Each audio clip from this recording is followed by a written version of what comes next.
Olá pessoal, tudo bem?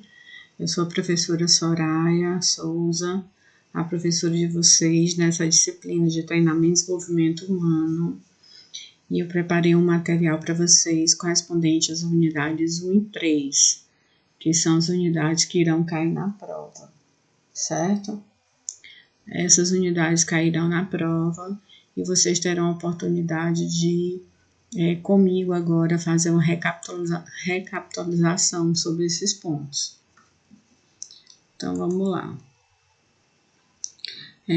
Aqui estou com o slide, tá? Dando boas-vindas a vocês nessa disciplina de treinamento e desenvolvimento humano.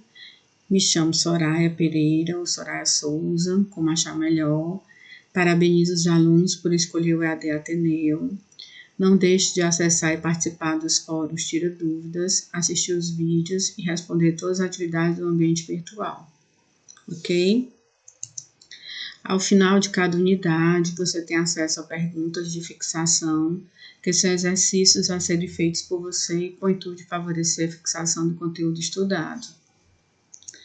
Bem, gente, já que nós vamos falar sobre treinamento e desenvolvimento, a unidade 1, ela vai falar sobre o capital humano no processo de aprendizagem, e com isso ela vai ter uma abordagem sobre o sofrimento psíquico nas relações de trabalho, o capital humano da promessa à realidade, a organização que aprende.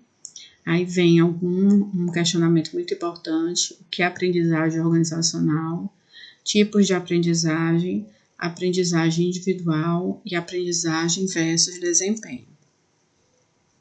Então, nesta primeira unidade, você terá uma base para estudo do sofrimento psíquico nas relações de trabalho, o capital humano da promessa à realidade e a aprendizagem organizacional com enfoque na organização que aprende. As discussões que constituem a presente unidade, elas pretendem contribuir para o seu crescimento profissional quanto pessoal, reforçando que o entendimento do homem e suas relações são a base do conhecimento para o melhor entendimento da aprendizagem. Esperamos que você possa tirar o maior proveito, a fim de que a reflexão do capital humano no processo de aprendizagem não se restrinja somente à sua vida profissional, mas que englobe suas atitudes como um todo. Ou seja, essa disciplina de treinamento e desenvolvimento, ela é muito interessante porque ela começa com foco abordando a questão do sofrimento psíquico que os funcionários eles passam no ambiente de trabalho. Então, no ambiente de relações de trabalho, várias coisas acontecem, vários sofrimentos, né? E é isso que ele vai colocar.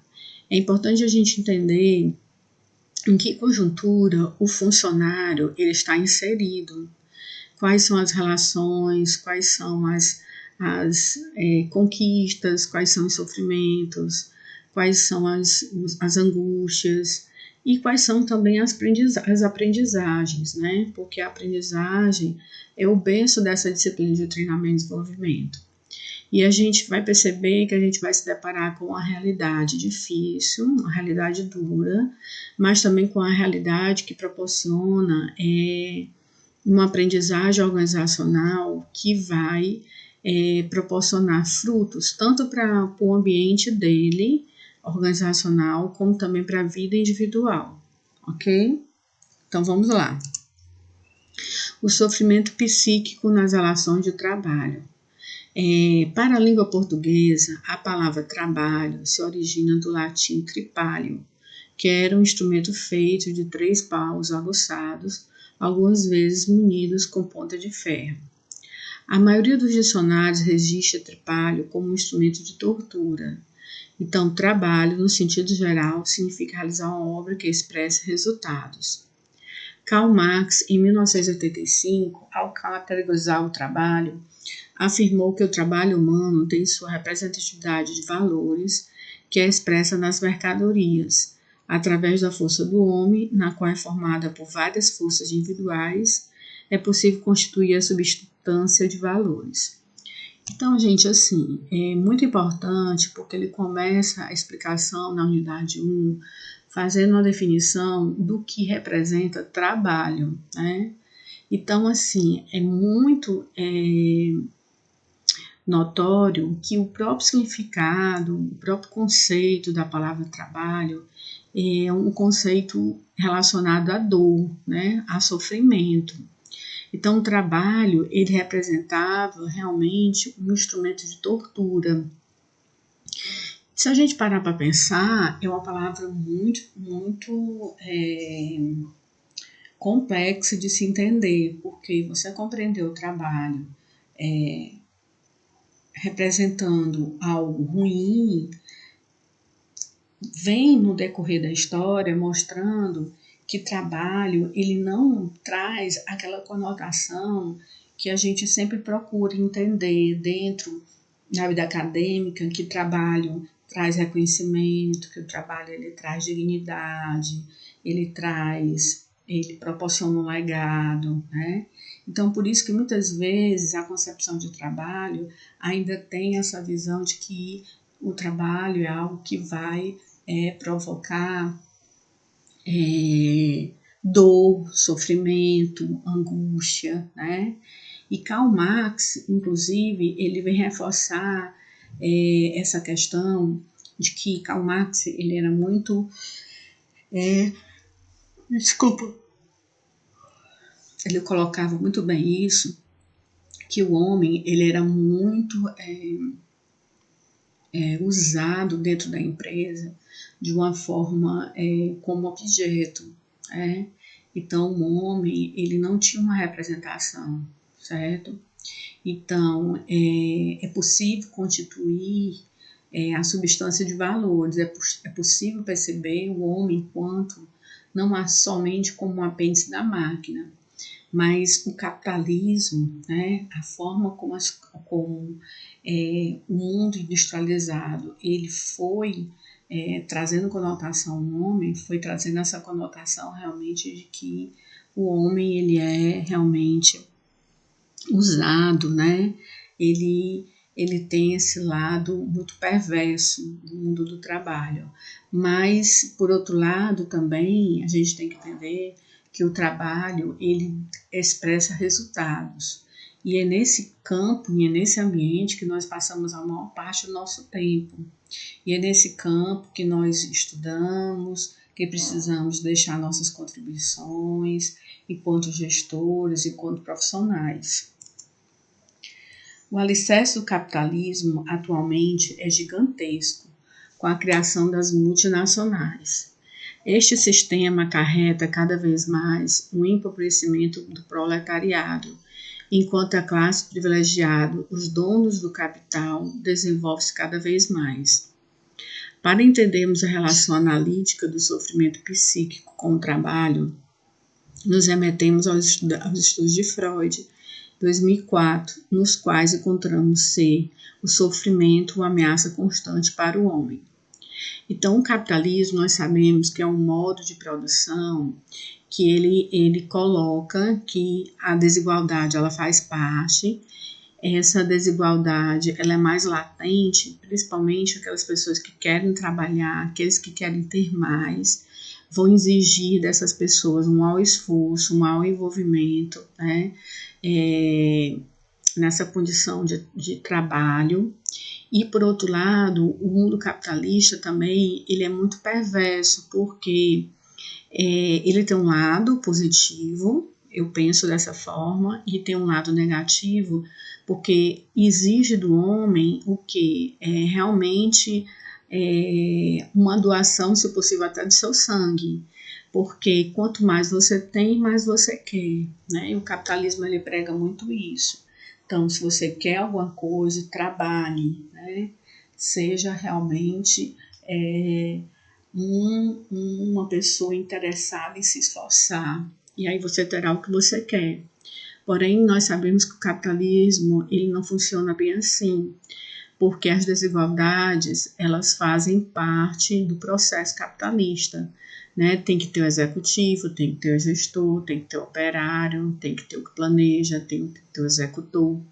Então, consequentemente, diferenças salariais, requisitos são diferenciados e é um mundo realmente de contradição. Ele coloca, inclusive, nesse slide que favorece até o empobrecimento, né? Porque os donos do capital, os donos do dinheiro, eles precisam realmente criar fluxos e processos onde essa riqueza se concentra nas mãos de alguns e realmente a pobreza fica nas mãos da maioria. E Freud ainda coloca mais, né, que esse sofrimento ele é uma ameaça constante para o homem. Então, se esse sofrimento, né, de uma vida difícil, de uma vida que inclusive nós estamos passando agora, pela falta de emprego, pela falta de melhores condições de trabalho, às vezes você tem que assumir uma atividade abaixo do seu perfil para poder não ficar desempregado, proporciona na cabeça, né, no cognitivo humano, uma série de sequelas que provocam transtornos mentais, né? Hoje mesmo eu tive a oportunidade de assistir o jornal e ver o quanto esses transtornos mentais eles estão afetando a cabeça das pessoas, né, em função da pandemia, porque as pessoas elas estão realmente trabalhando e vivendo uma vida muito diferenciada do que elas estavam realmente acostumadas, né? Então, as relações de trabalho, gente, elas proporcionam sofrimento para o trabalhador. Proporcionam, sim, de certa forma, sim, né? Que nasce inserido de aspectos culturais. As instituições almejam de seus colaboradores resultados satisfatórios, mas é importante ressaltar que ela deve oferecer condições para tal resultado. Quando o resultado ele não ocorre, a empresa, de forma hostil, exige do trabalhador este êxito e este passa a pensar que realmente deve conseguir atingir o que a empresa espera, passando a ter uma relação de sofrimento psíquico com o seu trabalho. Nós percebemos, através dessa fala, que uma exigência ela é feita de uma forma muito contundente dentro do ambiente de trabalho. Se quer resultados, se quer lucro, se quer atingir objetivos. E muitas vezes o trabalhador ele não tem essa condição de mostrar esses resultados tão satisfatórios. E o que é que provoca? Provoca no próprio funcionário um sofrimento. Ele se sente culpado por não conseguir atingir as metas, ele se autopolicia, ele se automonitora, né? Ele vê alguns conseguindo e outros não conseguindo, e ele quer estar no rol daqueles que vão além. E a empresa está cada vez mais, segundo essa fala, exigindo isso dos trabalhadores, né? Que nós sabemos que o capitalismo ele realmente é perverso no sentido de ter uma concentração de renda nas mãos dos donos do capital, como a gente viu anteriormente. Existe uma ideia de que a dominação ela não seja evidente, dando a sensação de que o que ocorre dentro da organização é elaborado pelo próprio funcionário, quando na verdade os planejamentos, os pensamentos e as ações provêm de ideias que partem da autodireção. Outro fator importante nas organizações é a liderança, muitas vezes vista pelo trabalhador como instrumento da realização de atos que auxiliam o grupo dentro de uma organização a atingir resultados. Então ele fala o seguinte, primeiro ele fala que muitas das mudanças, muito do que ocorre dentro da organização, ela não parte da classe operária, né? Ela não parte da base. Realmente as mudanças, né, as alterações, elas provêm da alta cúpula. E aí se prega realmente uma sensação de que todas construíram esse processo de mudança, quando a gente sabe que realmente isso não acontece, certo? Outra questão, por que que isso se faz, né? Se cria essa ideia? Essa ideia criada com o objetivo exatamente de fazer com que as pessoas se sintam importantes, se sintam parte do processo organizacional, né? E, consequentemente, vem também um aspecto muito necessário, é a figura do líder dentro das organizações.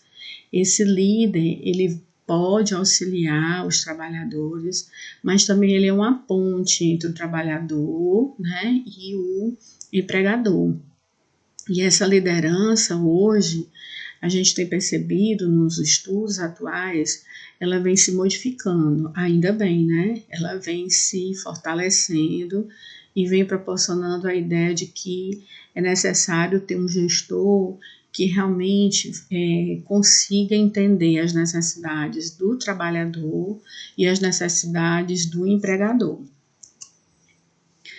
Classifica em 3 os tipos básicos do exercício da liderança.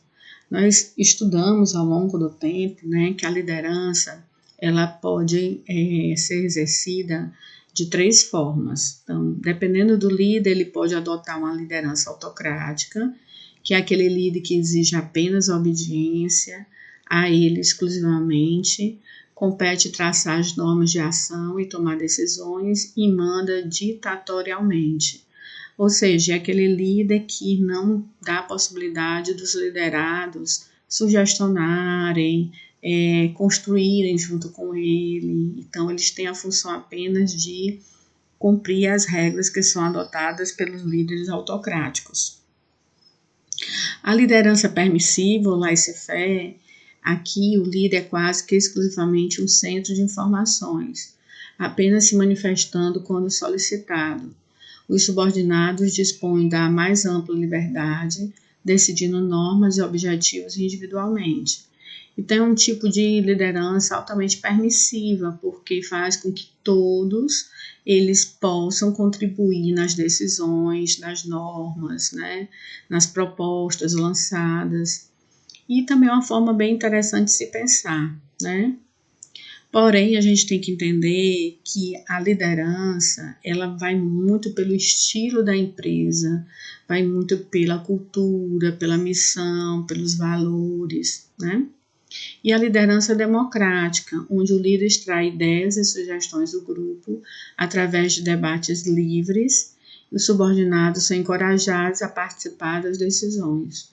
Então, a liderança democrática é um tipo de liderança que possibilita realmente a construção ser coletiva e não apenas com decisão advinda do líder.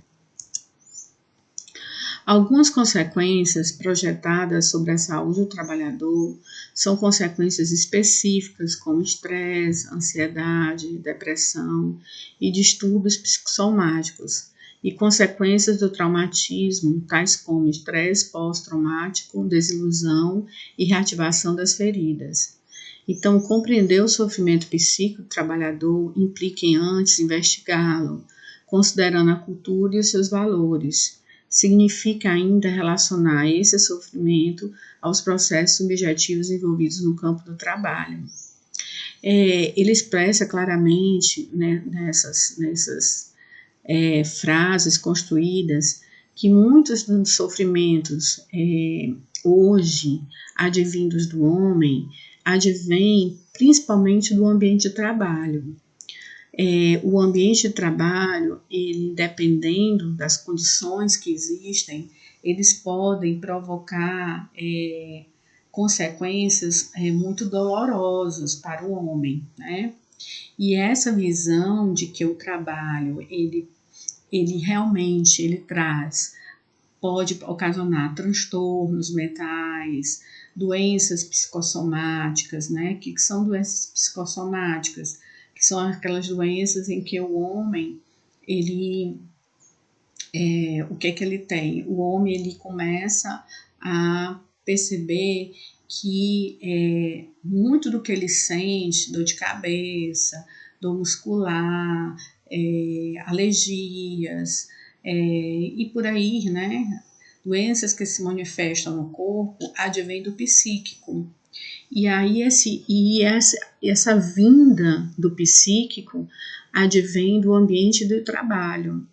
Então, fica difícil, então, você entender e compreender como você vai conseguir trabalhar se é dentro de um ambiente desse que você vai obter situações desagradáveis, né, como ansiedade, depressão, estresse. Então, programas precisam ser efetuados pelos gestores inclusive de recursos humanos, para que possa amenizar essas doenças que advêm do trabalho. E é preciso investigar, como ele diz, né, para que esses processos subjetivos eles não fiquem numa proporção que a pessoa não fica sem condições de querer realmente exercer o seu trabalho. Capital humano da promessa à realidade. A noção de capital humano, ela não considera as pessoas um recurso perecível a ser consumido, mas um bem valioso a ser desenvolvido. Essa ideia é inteiramente nova.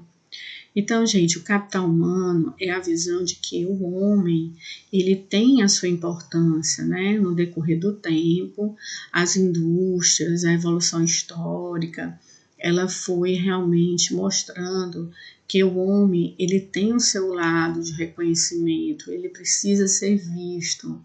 A máquina, ela não pode ser o ponto mais importante dentro de uma organização. E com isso fez com que as pessoas começassem a perceber que elas tinham que se cuidar, que elas eram importantes, que elas eram necessárias dentro do ambiente organizacional. Entendeu?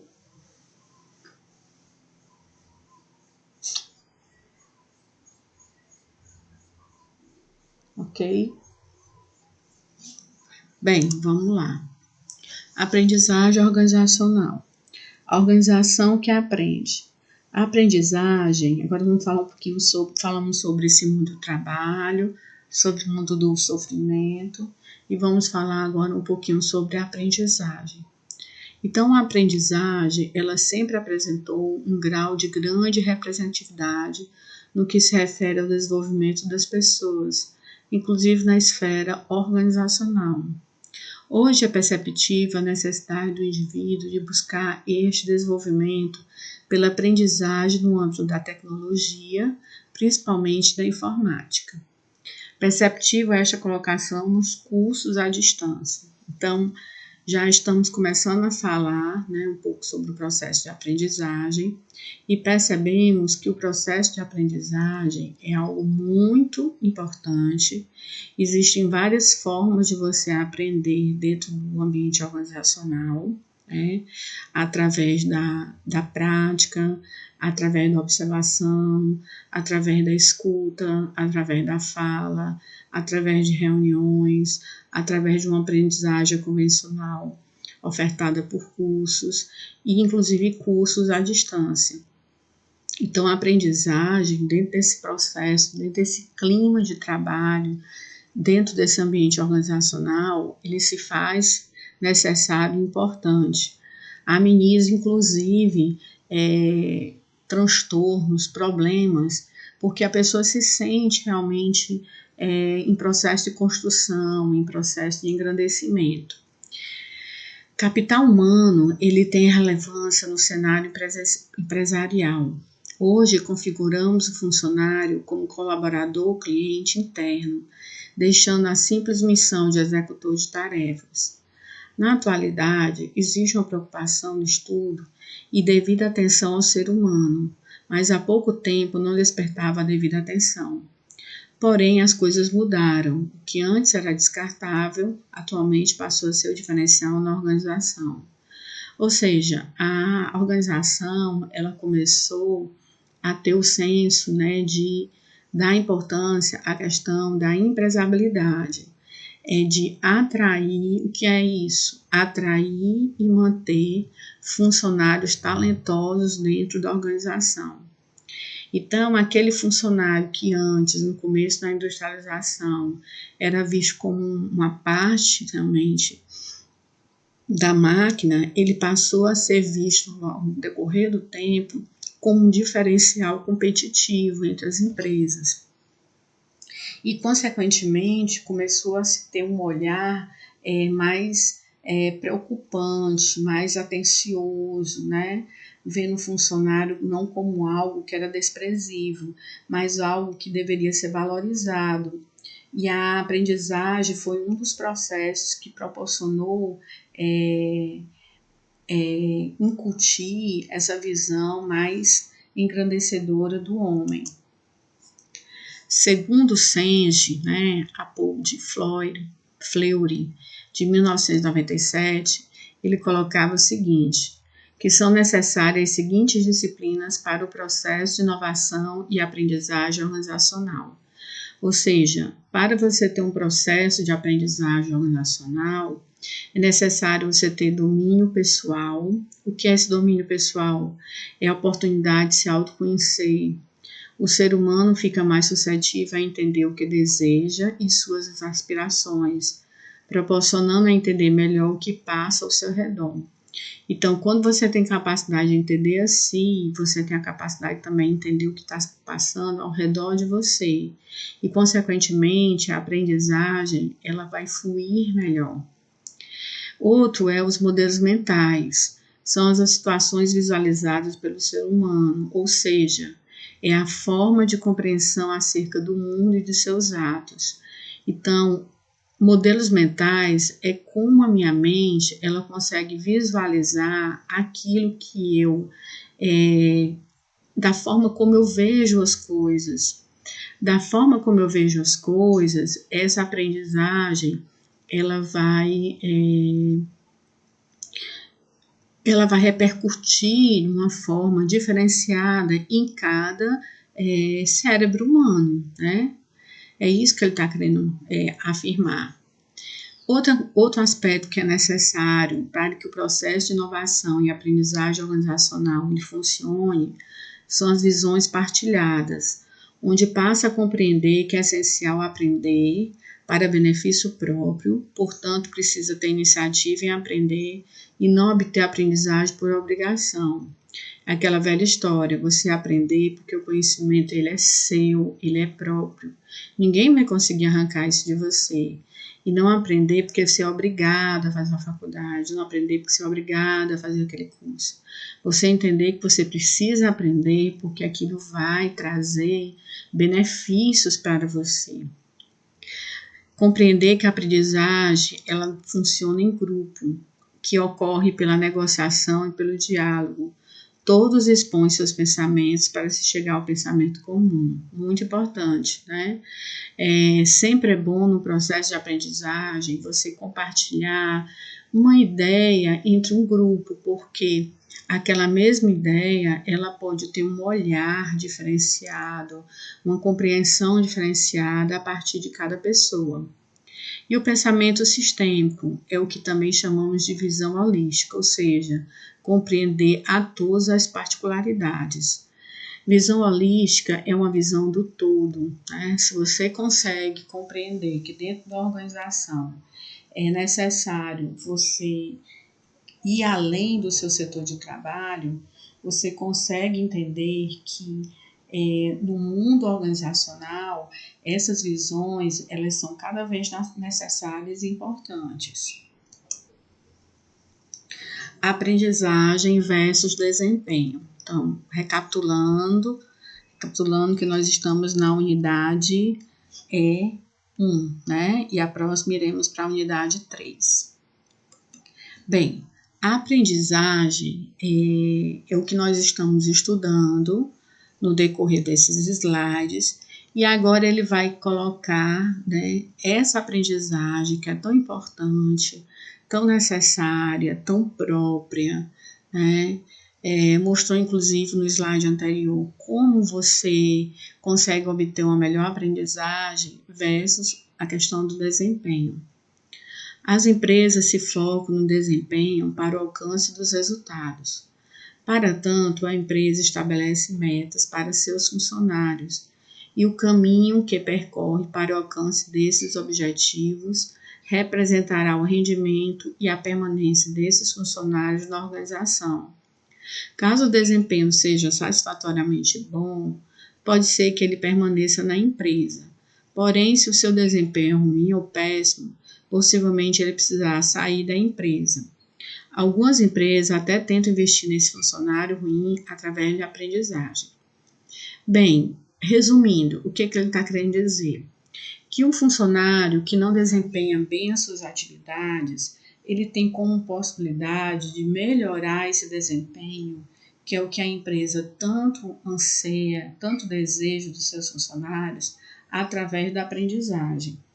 O treinamento, o desenvolvimento, seja por qual escolha você venha adotar, ele sempre é um processo, é uma tentativa que vai ser pensada quando se pense que investir naquele funcionário ainda é uma possibilidade, certo? Então, aprendizagem versus desempenho é nesse sentido de compreender que o homem ele pode melhorar, né?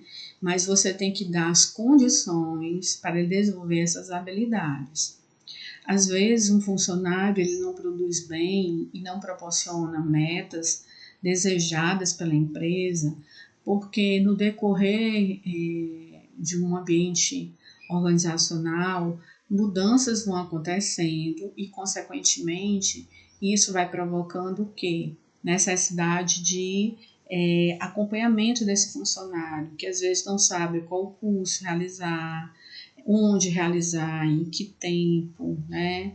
Então, às vezes, ele precisa de um incentivo dos próprios líderes, dos gestores de recursos humanos, para que esse processo ele venha acontecer de forma satisfatória. Bem, vamos agora falar sobre a unidade 3, que vai falar sobre as competências, os conceitos, as dimensões e a aplicabilidade no treinamento.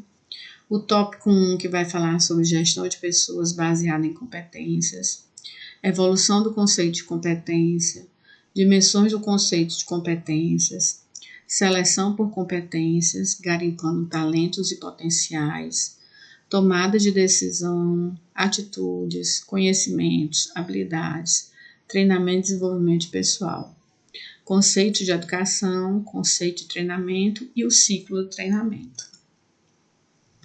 Então, como vocês podem perceber, enquanto um falou do processo do trabalho, falou do sofrimento, falou que a visão do homem ela foi evoluindo ao longo do tempo, mostrando a importância da aprendizagem, nós agora já vamos falar sobre um outro tópico, que é a competência, a importância da competência dentro do ambiente organizacional, assim também como a aprendizagem, e por fim, o treinamento e desenvolvimento de pessoal.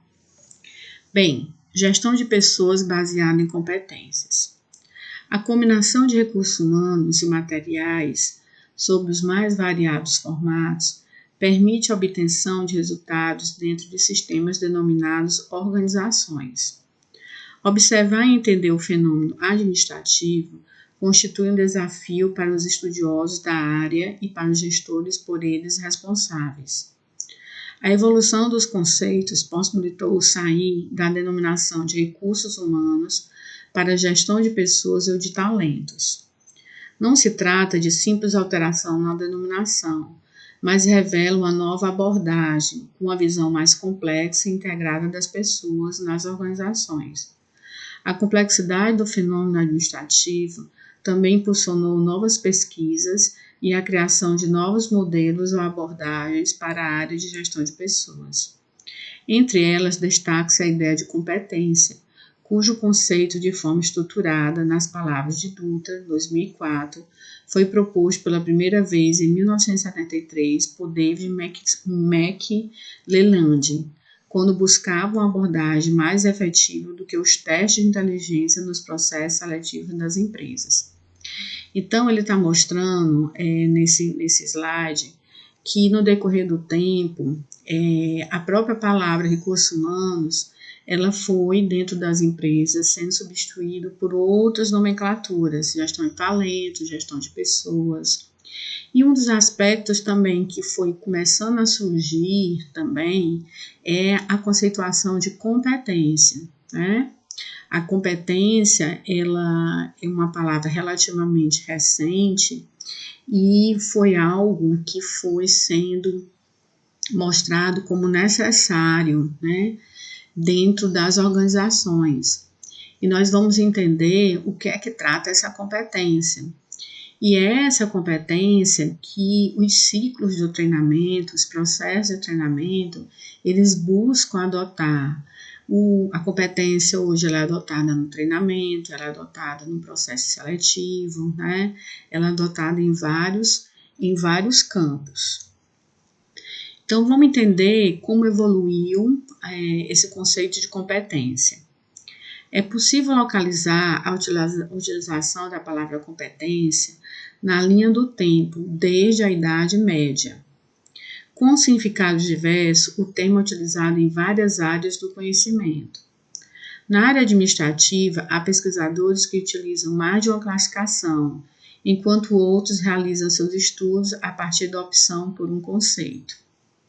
O conceito de competência vem sendo construído por meio de pesquisas e estudos, e na literatura administrativa é possível encontrar estudos que enfatizam desde aspectos individuais até os organizacionais. Então, essa palavra competência, ela vem realmente evoluindo ao longo do tempo, e ela vem evoluindo a tal ponto que ela não vem apenas com uma conceituação individual, mas também no sentido mais amplo, no sentido organizacional. Revela a aproximação com a abordagem construtivista, pois a competência, nessa visão, é a capacidade de mobilizar os conhecimentos, habilidades, atitudes e emoções para exercer uma ou várias funções de forma eficiente, eficaz e criativa. Dessa forma, as normas de competência não são construções definitivas, mas se encontram em constante processo de melhoria. Bem, fantástica essa colocação, porque ele mostra claramente que a palavra competência, ela não é algo absoluto, né? Ela vem sendo construída ao longo do tempo. Como ela é de uma forma construtiva, a palavra competência, ela se engaja em 3 aspectos importantes, que nós vamos, inclusive, falar um pouquinho adiante, que é o conhecimento, a habilidade e a atitude. E aqui, inclusive, ele aborda a questão das emoções, né? Você tendo esses aspectos, você vai ter chances de conseguir exercer o que ele diz aqui, trabalhar de uma forma mais eficiente, eficaz, criativa, que é isso que toda organização deseja. Então, vamos entender um pouquinho sobre esses aspectos, conhecimentos, habilidades e atitudes. A partir do conceito de competência adotado, é preciso compreender cada um dos elementos ou recursos neles expressos, né, que é o que a gente chama de CHA, conhecimento, habilidade e atitude, que é a sigla inicial de cada palavra dessa. São eles que, conjugados, permitem a expressão da competência, observável no desempenho do profissional. Entende-se que o primeiro elemento, o conhecimento, se refere ao saber, o que fazer, compreender e por que fazer. Então, gente, o que é o conhecimento? O conhecimento, ele é muito mais do que uma informação. O conhecimento é saber fazer. E para poder eu realizar alguma coisa, eu preciso saber fazer. Eu não vou conseguir fazer alguma coisa se eu não souber como fazer, se eu não tiver normas, se eu não tiver instruções, se eu não tiver codificações, que eu compreenda como fazer aquela minha atividade, aquela minha função, aquela minha tarefa. Também é importante você saber que a expressão da competência, ela ocorre em um determinado contexto e por ele é influenciado. O contexto ou meio ambiente inclui os valores vigentes e que vão impregnar o desempenho, quando eles estiverem relacionados a aspectos superficiais desse comportamento. Ou seja, ele está expressando aqui que no decorrer do tempo é importante a gente entender que a competência ela sofre uma grande influência do meio onde ele está inserido, onde o funcionário está inserido, onde a organização ela está inserida. Então, essa influência ela vai determinar muito o estilo, o tipo de competência que se deseja, tá? Aqui eu gostaria de continuar falando que o primeiro elemento é o conhecimento, né? O segundo elemento é a habilidade, é o como fazer. A habilidade a gente consegue obter muito através de cursos, através de experiências práticas, né? Então, a habilidade ela é algo necessário porque ela permite o quê? Ela permite compreender, desculpa, a habilidade ela permite compreender como você vai conseguir colocar esse conhecimento em prática. E a atitude, que é o terceiro elemento, é a ação, é o fazer, né?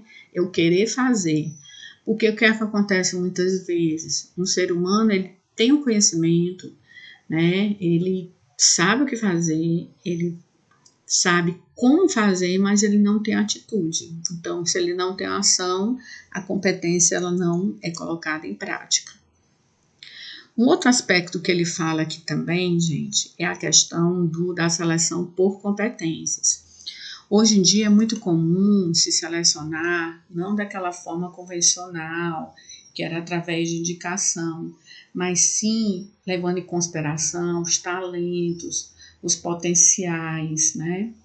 Então, esse tipo de seleção, ela vai demandar rapidez e agilidade de resposta, já que existe um tempo para preenchimento da vaga, qualidade no serviço prestado, candidatos indicados de acordo com a demanda enviada para a vaga.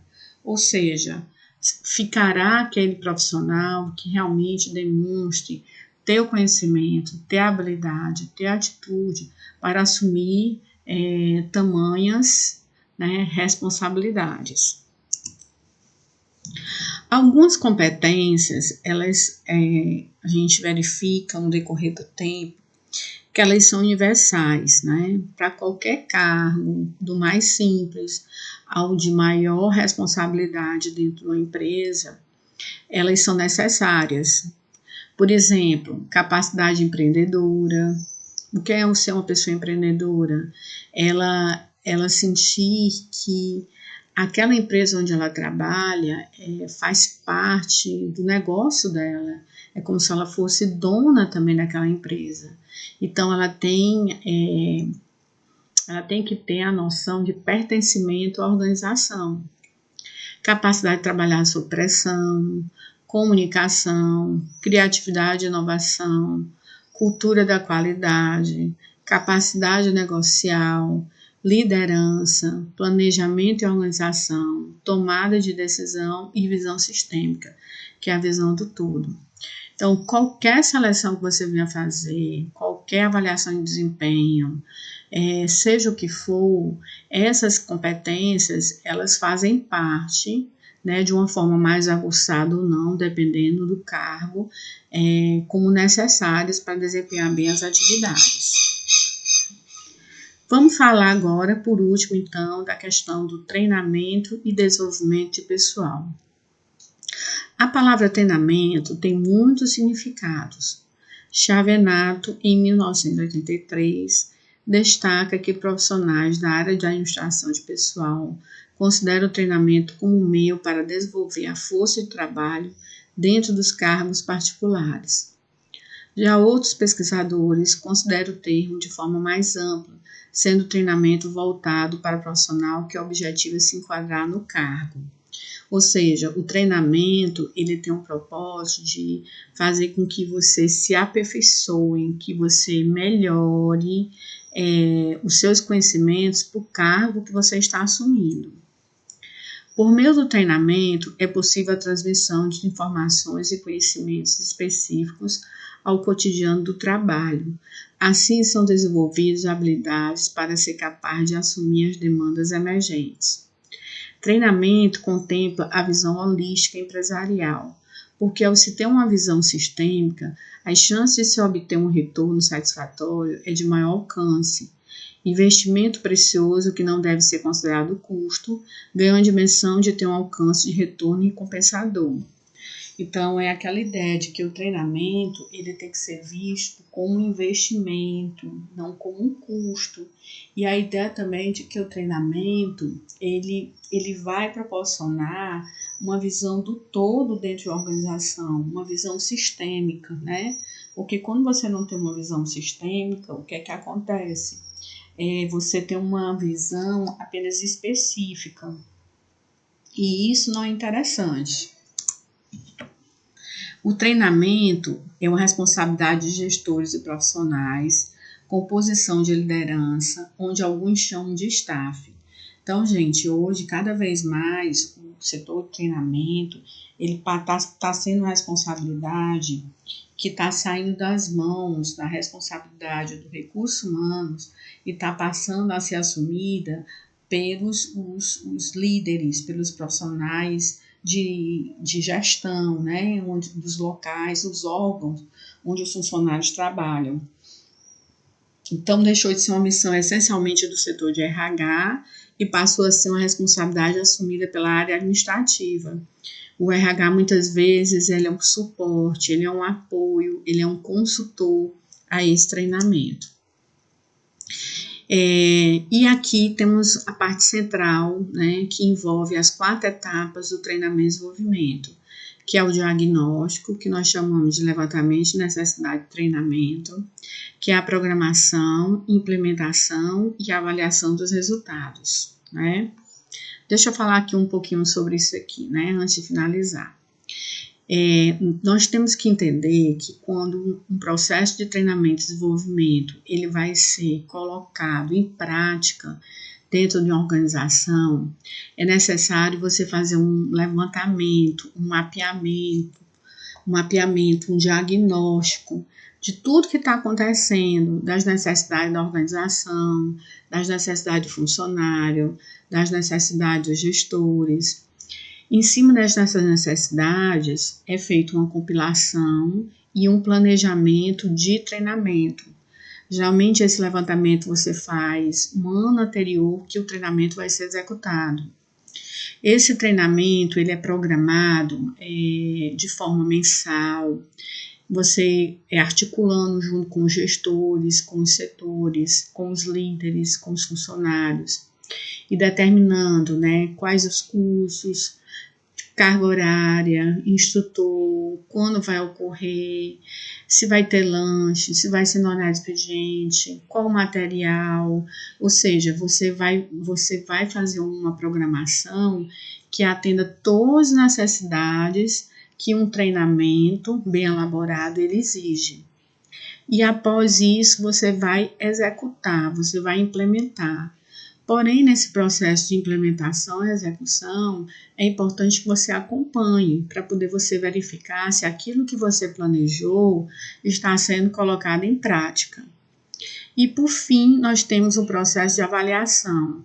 Muitas vezes essa avaliação é imediata, assim que o treinamento ele ocorre, ou pode ser uma avaliação mais demorada, uma avaliação de reação, para você verificar se aquele treinamento ele conseguiu atingir as expectativas esperadas.